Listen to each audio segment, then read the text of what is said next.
교회 오신 모든 성도님들을 진심으로 환영합니다.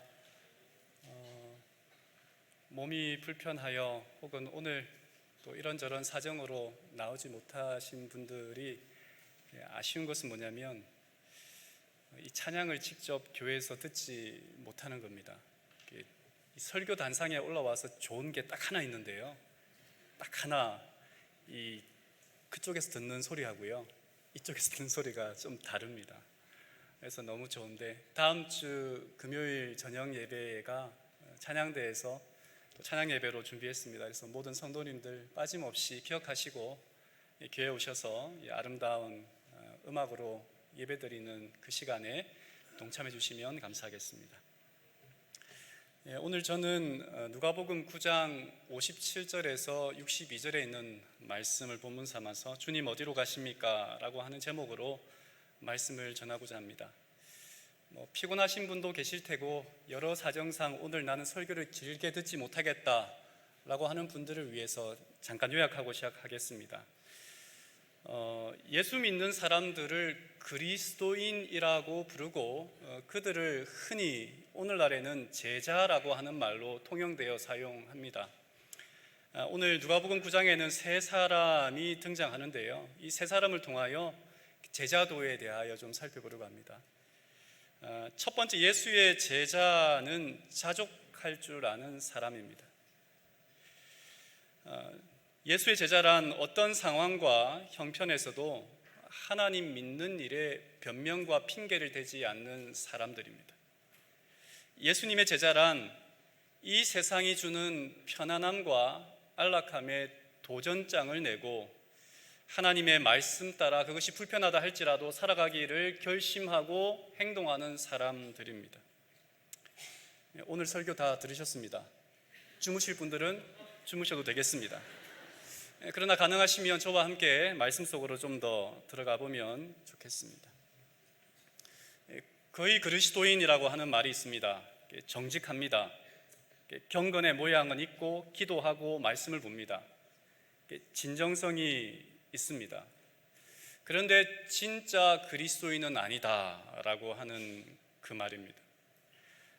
이 거의 그리스도인이라고 하는 말은 1741년 감리교회의 창시자라고 할 수 있는 존 웨슬리가 옥스퍼드 대학에서 설교한 주제이기도 합니다. 거의 그리스도인. 거의라고 하는 이 말은 사전적 의미로는 어느 한도에 매우 가까운 정도, 이게 거의라고 하는 말입니다. 그러니까 우리는 거의 그리스도인일 수도 있고 온전한 그리스도인일 수도 있습니다. 이 가운데 왔다 갔다 하는 사람일 수도 있겠죠.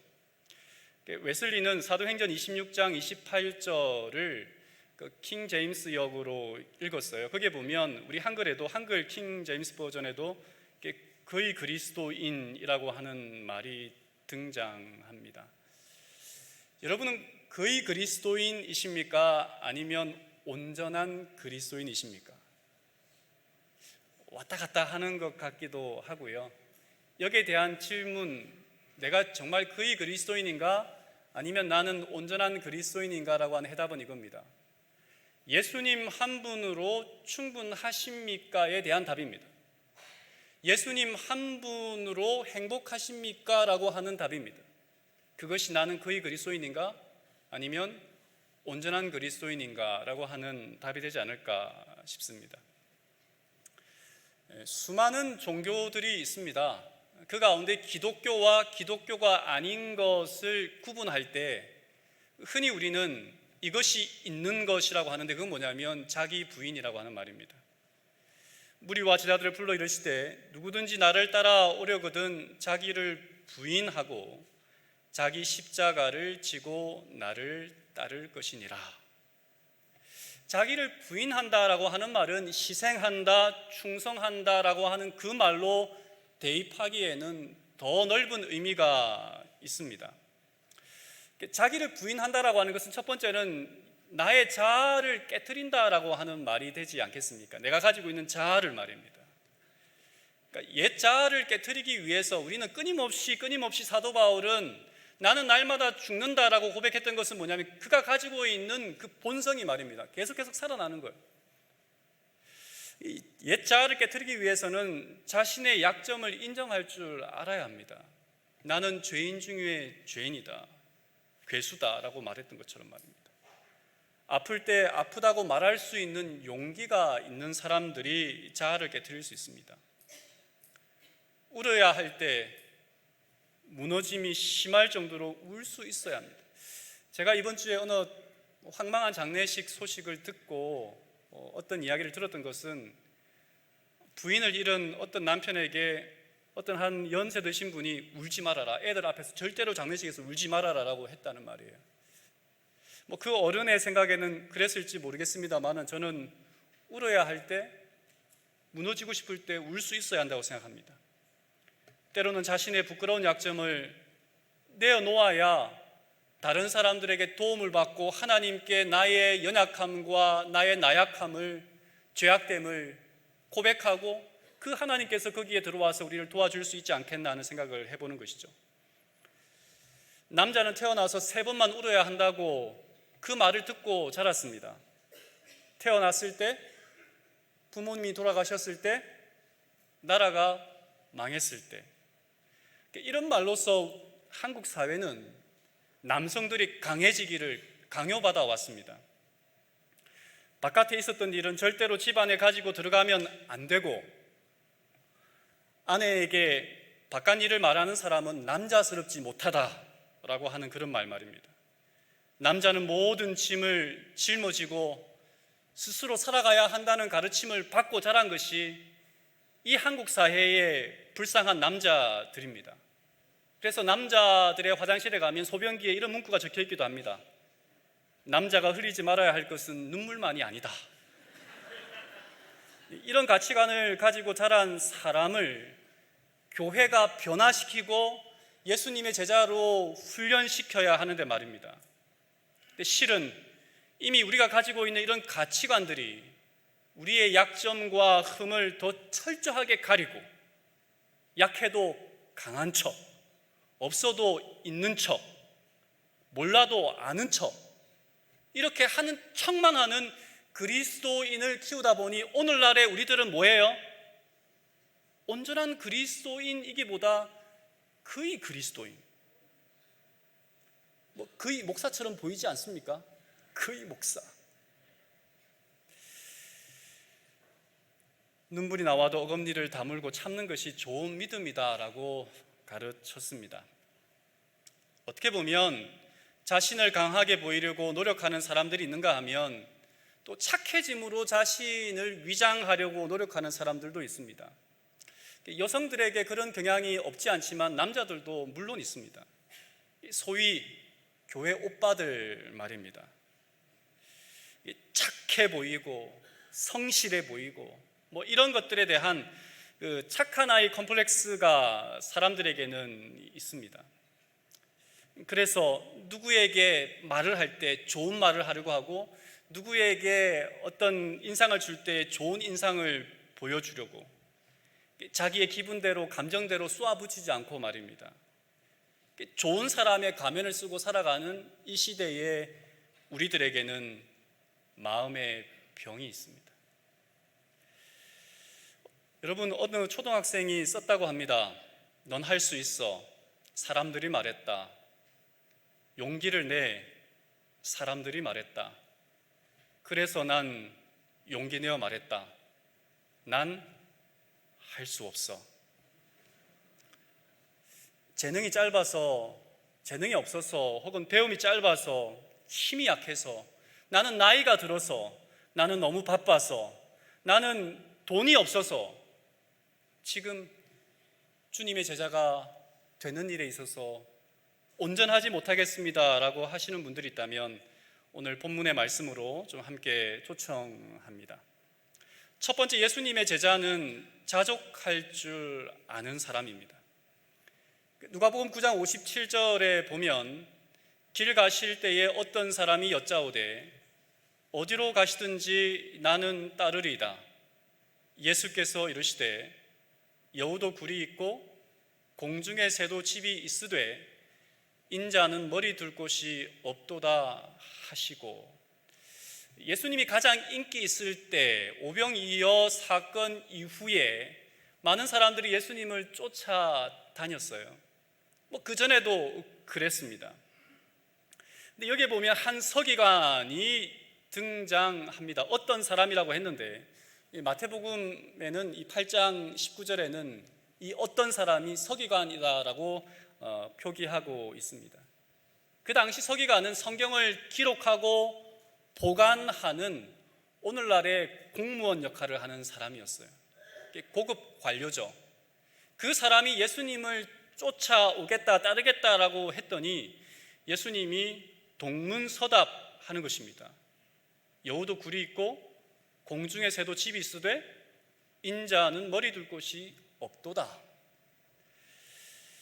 예수님께서 자주 가르친 내용이 있습니다. 그것은 뭐냐면 첫 번째는 하나님의 나라에 대한 이야기입니다. 두 번째는 돈과 물질 그리고 욕망에 대한 이야기입니다. 하나님 나라를 믿고 살아가는 사람들에게 있어서 돈과 물질과 욕망의 문제가 가장 어렵고 또한 중요한 문제입니다. 그래서 웨슬리도 그랬고 그 다음에 루터도 그랬습니다. 마음이 회개하면 가장 먼저 지갑의 회개가 뒤따른다. 학사 위에 석사, 석사 위에 박사, 박사 위에 밥사. 이 지갑의 회개가 뒤따른다라고 하는 말이 굉장히 이렇게 인상적인 것은 뭐냐면, 우리가 그리스도인으로 살아가면서 이 사람이라고 하는 것은 욕망이 있고 특별히 돈과 물질에 대한 욕망이 있습니다. 그 욕망으로부터 해결되는 자유로운 사람들은 굉장히 대단한 사람입니다. 돈이 없으면 없는 대로, 돈이 있으면 있는 대로 이 물질의 욕망에서 벗어나기가 쉽지가 않습니다. 그러면 얼마만큼 헌신하고 얼마만큼 하나님께 드리고 얼마만큼 누군가를 위하여 사용해야 하느냐라고 하는 질문을 할 때 존 스토트라고 하는 영국의 신학자는 그의 책 제자도에서 이렇게 말했어요. 누구에게나 적용할 수 있는 기준은 없다 그랬어요. 그러니까 이만큼 너는 쓰고 이만큼 남을 돕고 이만큼 어떻게 하라라고 하는 그런 기준을 정할 수는 없다는 거예요. 믿음의 성장 그리고 개인의 양심 그리고 분량에 따라서 얼마든지 달라진다라고 하는 것입니다. 사람들은 항상 자신에게 이야기합니다. 조금 더 그것이 물질이든 어떤 것이든 간에 조금 더 얻기를 원해요. 그 기준을 삼아 놓으면, 기준을 정해 놓으면 그것까지만 하고 더 하지는 않는 사람들이기 때문에 존 스토트는 그렇게 기준을 정하는 것은 옳지 않다라고 이야기를 했습니다. 얼마만큼 우리가 자제하며 얼마만큼 사용하며 살아야 하는가라고 하는 부분은 계속적인 갈등과 고민이 있는, 어쩌면 그리스도인이 지고 가야 하는 십자가의 본질일지도 모르겠습니다. 그 워싱턴 대학의 사회학 교수인 수잔 피치보드는 이 주제에 대하여 말하면서 이렇게 말했습니다. 단순함은 복잡하다라고 하는 이 말입니다. 단순함은 복잡하다. 자본주의 사회에서 돈과 물질에 대하여 신앙적인 판단을 하고 선택을 하는 것은 그리 간단하지 않습니다. 그래서 끊임없이 우리는 이 물질과 돈에 대하여 고민합니다. 나와 내 가정을 위해서 어떻게 살아가야 하는가라고 하는 이 문제 말입니다. 예수님의 제자는 이 십자가를 기쁘게 지고 가야 할 텐데 말입니다. 믿음 안에서 예수의 제자로 살아간다는 말은 죄에 물든 우리의 욕망이 치유되어 간다라고 하는 뜻이기도 하답니다. 사실 욕망 자체는 좋은 겁니다. 생각해 보면 질병을 치료하는 데 있어서 가장 중요한 것이 뭐예요? 식욕입니다. 오늘 아침에 어느 집사님이 오랫동안 병상에 있어 결석을 하셔서 전화를 했더니 입맛이 없다는 거예요. 입맛이 없어요. 힘을 낼 수가 없다는 겁니다. 아무리 옆에서 잔소리를 해도 입맛이 없는데 어떡합니까? 라고 이야기하는 거죠. 물론 더 중요한 것은 생애에 대한 살고 싶은 욕망일 것입니다. 우울증이 무서운 것은 뭐냐면 살고 싶은 욕망을 뺏어간다는 데에 있습니다. 때로는 음식을 약으로 알고 억지로 먹으라고 권하지만, 그러나 우리에게 욕망이 있다는 것은 얼마나 감사하고 다행인지 모르겠습니다. 근데 사람은 그 욕망을, 하나님이 주신 욕망을 값 있게, 규모 있게, 질서 있게 사용하면 좋지만, 그 욕망이요, 그 욕구가 말입니다, 탐욕으로 넘어간다는 데에 문제가 있습니다. 우리에게 주신 그 본능이 말입니다, 사람이 그 경계를 넘어가는 데에 문제가 있습니다. 돈과 물질에 대한 욕망이 채워질수록 더 커지는 것은 그 돈이, 욕구가, 욕망이 탐욕으로 변질되었기 때문에 그렇습니다. 기독교는 욕망이 아닌 자족의 종교입니다. 그런데 한국의 기독교는 미국의 기독교를 그대로 수입해 들어와서 약간의 경제적인 관점에서 계속 가르쳤어요. 하나님 믿으면 잘 된다, 하나님 믿으면 복 받는다, 복 받으면 돈 많이 벌고, 하나님 믿으면 잘 되는데, 그러면 성공하고 더 높은 자리에 더 많은 것을 가질 수 있다라고 하는 그런 욕망의 종교로 가르쳐 왔다는 데 문제가 있습니다. 그래서 예수님의 제자들은 성공하고 출세하면, 돈 잘 벌면, 좋은 직장 얻으면, 그러면, 건강하면 예수님의 참된 복을 받은 사람이고, 그렇지 않은 사람들은 좀 문제가 있다라고 생각하는 그런 난센스가 있는 그런 가르침 말입니다. 예배당은 커지고 화려해졌지만 그 안에 예수의 냄새가 없는 이유는 무엇이겠습니까? 미국의 대통령이었던 이 클린턴의 아내 힐러리 여사가 그 남편이 대통령일 때 방글라데시를 방문했습니다. 그리고 마이샤이티 마을을 찾아가서 그곳의 여성들과 대화를 나눕니다. 그들은 힐러리 여사의 질문에 그 방글라데시 여성들은 대단히 대답을 잘 했어요. 그러면서 힐러리는 그 나라에서도 여성들의 힘이 커지고 있는 사실에 대하여 굉장히 뿌듯해 했습니다. 근데 어느 순간 질문자와 답하는 사람이 바뀌었어요. 그 마을에 있는 여성들이 힐러리에게 이렇게 질문하기 시작하는 것입니다. 자매님, 아파, 당신은 암소가 있어요? 힐러리가 말합니다. 아니요, 없는데요. 또 질문해요. 당신은 자기 소득이 있어요? 힐러리가 말하죠. 실은 전에는 내가 직접 벌었는데요, 그런데 남편이 대통령이 되어 백악관으로 옮긴 다음부터는 내가 직접 돈 버는 일을 그만두었답니다. 또 질문합니다. 아이들은 몇이나 있습니까? 딸 하나요.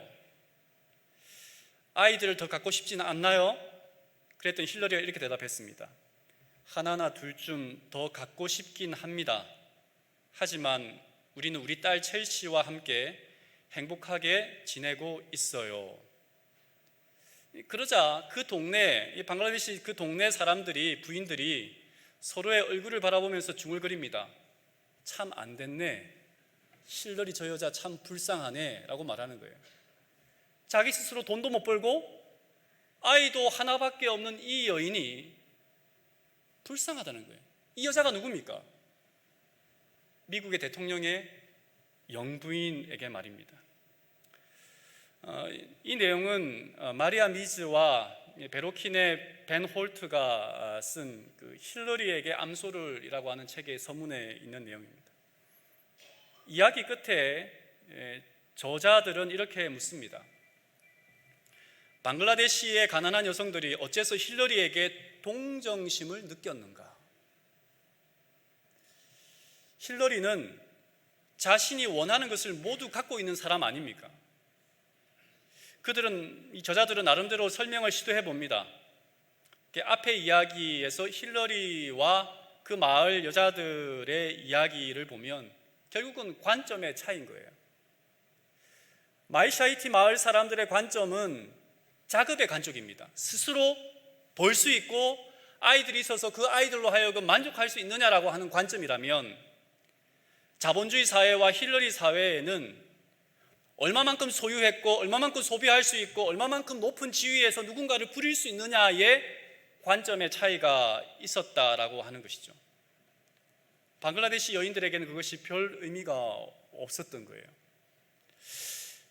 여러분, 우리는 힐러리와 같은 삶을 동경하지만 방글라데시 여인들은 힐러리를 불쌍하다라고 여깁니다. 여러분 어떻습니까? 이 이야기를 살펴보면서 곰곰이 우리의 자신을 돌아보게 만듭니다. 자본주의 시장 경제 한복판에 살아가는 우리들은 많은 것을 잃어버리고 살아갑니다. 더 많은 성도들, 더 많은 헌금들, 더 많은 무엇인가를 얻어내기 위하여 교회 생활에서 봉사하고 있다면 우리가 힐러리와 다를 바가 뭐가 있겠습니까? 이 방글라데시 여인들이 불쌍하게 여기는 그 사람이 우리가 아니겠습니까? 빌립보서 4장 11절과 13절에 있는 말씀을 보면 우리는 이 말씀을 좋아하지 않습니까? 13절에 있는 말씀, 내게 능력 주시는 자 안에서 내가 모든 것을 할 수 있느니라, 이 말입니다. 근데 이 말의 배경은 어떠한 형편에도 나는 자족하기를 배웠고 그것이 어려움에 처할 때에도 부할 때에도 배고플 때에도 어떠한 때에도 나는 스스로 자족할 줄 아는 만족을 하는 사람이다. 이 모든 것은 누가 주신 것이다? 내게 능력 주시는 자 안에서 내가 모든 것을 할 수 있다라고 하는 거예요. 하나님을 믿는 사람이 하나님을 믿으면서 가지게 되는 중요한 가치관이 있는데 그건 뭐냐면 내가 있는 이 상태가, 내가 지금 가지고 있는 이 현재가 뭐하다는 거예요? 하나님이 계시다면, 예수님이 나와 함께 하시다면, 내가 구원받았다면 만족하다, 충분하다, 행복하다라고 말할 수 있는 사람이 누구라는 거예요? 그 사람이 예수 믿는 사람이라는 겁니다. 그래서 여러분, 저를 비롯한 여기 있는 모든 사람들이 나는 그리스도 안에서 만족하고 그리스도 안에서 행복하고 그리스도 안에서 더 이상 다른 사람을 부러워할 것이 없는 사람이다라고 고백할 수 있는 저와 여러분이 되기를 간절히 바랍니다. 예수께서 그 서기관에게 말합니다. 여우도 굴이 있고 공중의 새도 집이 있으되 인자는 머리 둘 곳이 없다 하시고, 시대소망은 이 서기관이 누구냐라고 물을 때에 가룟 유다라고 이야기를 했어요. 이 구절을 누가복음 9장 58절에 있는 내용을 이렇게 기록하면서 이것이 가룟 유다라고 이야기했습니다. 시대 소망에 보면 가룟 유다는 예수께서 메시아 되심을 믿었다. 그리하여 사도들과 합류함으로 새 나라에서 높은 지위를 얻기를 희망하였다. 예수께서는 당신이 가난하시다는 것을 말씀하심으로 이 희망을 끊어버리실 계획이었다 그랬어요. 가룟 유다가 예수님을 쫓겠다라고 했던 말은 무엇 때문이라는 거예요? 예수님을 믿으면 성공하고, 예수님을 믿으면 한 자리 얻고, 예수님을 믿으면 뭔가 잘 될 것 같은데 그런 예수를 쫓겠다라고 말할 때 예수님은 그런 마음이라면 나를 쫓아오지 마, 내가 너에게 줄 것이 아무것도 없다라고 이야기하고 있는 것입니다. 두 번째, 예수님의 제자가 된다는 말은 그를 따르는 일에 어떤 것도 핑계를 대지 않는다라고 하는 말이 되겠습니다. 누가복음 9장 59절에서 60절에 보면 또 다른 사람에게 나를 따르라 하시니 그가 이르되 나로 먼저 가서 내 아버지를 장사하게 허락하옵소서. 이르시되 죽은 자들로 자기의 죽은 자들을 장사하게 하고 너는 가서 하나님의 나라를 전파하라 하시고, 유대인들에게 가장 중요한 덕목은 뭐냐면 부모의 장례식을 치르는 일입니다. 그것이 설령 율법과 대치된다 할지라도 그 율법에 우선하는 것이 무엇이냐면 부모의 장례를 치르는 일이에요. 그러니까 예수님의 따르라라고 하는 그 말에 대하여 거절할 수 있는 일입니까? 부모님을 장례 치르는 일 말입니다. 그럴 수 있는 일입니다. 그런데 예수님은 여기서도 동문서답하는 거예요. 죽은 자들로 죽은 자를 장례하게 하고 너는 나를 따르라라고 하는 말입니다. 도대체 무슨 말씀을 하시는 걸까? 결론적으로 이겁니다. 예수님의 제자가 된다는 말은 착하게 산다는 것보다 다르게 산다라고 하는 뜻이라는 말이에요. 길 가실 때에 라고 57절에 이야기를 하고 있습니다. 길 가실 때, 어느 한 곳에 머물러 있을 때가 아니라 어느 곳을 가고 있을 때에 자기를 따라오는 한 사람에게 나를 따라오너라 라고 이야기를 하고 있다는 거예요. 그런데 가만히 보니까, 예수님을 따라가다 보니까 이 사람을 따라가서는 앞에 사람에게 말했던 것처럼 먹을 것도 생기지 않고 입을 것도 생기지 않고 오히려 고난과 어려움과 때로는 눈물이 앞을 가릴 고통이 있을 것 같아요. 그래서 맞나 싶었는데 이 길이 내가 아닌가 보다라고 하는 그 사람에게 주님은 말씀하신 겁니다. 예수님을 따른다고 하면서 우리는 우리에게 익숙한 형태의 삶의 환경과 우리의 고집을 버리지 않습니다. 하나님을 따르라라고 하는 말에 대하여 우리는 변명하고 핑계댑니다. 제가 지금은 말입니다, 저에게 이런 중요한 일이 있어서 지금은 주님은 따를 수 없습니다 라고 하는 그 사람에게 예수님은 뭐 하는 거냐면, 핑계대지 말고 변명하지 말고 나를 따라오라라고 말씀하는 거예요. 주님은 모든 것을 아시는 분이시죠? 실제로 그 부모가 돌아간 게 아니에요. 여러분도 회사에서 친척 팔아서 많이 돌아가게 하지 않으셨나요? 누구 장례식 때문에 어디 가야 된다고? 이 사람이 지금 그런 상황인 것입니다. 요한복음 8장 32절에는 진리를 알지니 진리가 너희를 자유롭게 하리라, 자유케 하리라 라고 이야기를 했습니다. 근데 이 말을 가만히 이렇게 묵상하다 보니까 이 말은 이렇게 바꾸어도 무리가 없는 거예요. 진리를 알지니 진리가 너희를 다르게 만들 것이다. 예수님을 믿는다라고 하는 것은, 예수님의 진리는 우리가 생각하는 것, 우리가 꿈꾸는 것, 우리가 바라는 것, 우리가 소망하는 것, 우리가 얻고자 하는 것, 그것과 다른 것이 너무 많아요. 그래서 사람들이 그렇게 집착하는 그것, 거기에 목숨 걸지 않아도 너는 행복하게 살 수 있어. 사람들이 다 얻어야만 성공했다라고 하는 그것 얻지 않아도 하나님이 내 마음에 있으면, 예수님이 너의 마음에 있으면 너는 얼마든지 자유롭게 행복하게 성공한 사람이야 라고 이야기해 주는 것 말입니다. 홍기를 지난 어떤 여성이 있었습니다. 때가 되면 결혼하겠지 했는데 나이가 찼고 마음이 조급해졌습니다. 기도하기 시작했습니다. 주님, 저에게 좋은 대피를 주십시오. 근데 아무리 기도해도 응답이 되지 않는 거예요. 그런데 어느 날 목사님의 설교를 듣는데 목사님이 이 성경절을 언급하는 겁니다. 야고보서 4장 3절, 구하여도 받지 못함은 정욕으로 쓰려고 잘못 구하기 때문이라. 그래서 이 마음에 이래서 내가 배우자를 못 구했구나 라는 생각에 이렇게 기도합니다. 주님, 저의 불쌍한 부모님을 위해 기도합니다. 그분들에게 좋은 사윗감을 보내주십시오. 사람들은 참 이기적인 거예요.